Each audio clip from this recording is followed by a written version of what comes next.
ICC ranking Babar Azam की पहली position खतरे में पड़ गई। इंटरनेशनल क्रिकेट बोर्ड ने नई टेस्ट रैंकिंग जारी कर दी। कप्तान बाबर आजम की वनडे में पहली पोजीशन खतरे में पड़ गई।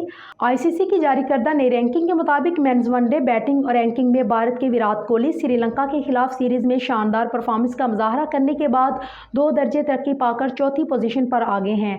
3 मैचों पर मुश्तमिल सीरीज में कोहली ने 283 रन बनाए, जिसमें 2 सेंचुरियां शामिल हैं। प्लेयर्स रैंकिंग में कप्तान बाबर आजम 887 रैंकिंग पॉइंट्स के साथ सबसे आगे हैं, जबकि जनूबी अफ्रीका के रासिवेन 766 और कॉन्टन डी डॉग 559 पॉइंट के हमरा बिल तरतीब दूसरी और तीसरी पोजीशन पर काबिज हैं।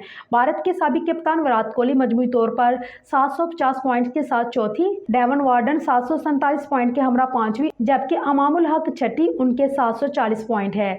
दूसरी जानिब वनडे टीम रैंकिंग में न्यूजीलैंड पाकिस्तान सीरीज में 1-2 शिकस्त देकर पहली पोजीशन पर कब्जा मजबूत कर लिया और 117 रैंकिंग पॉइंट्स के साथ टॉप पर है, जबकि पाकिस्तान 5वीं पोजीशन पर मौजूद है।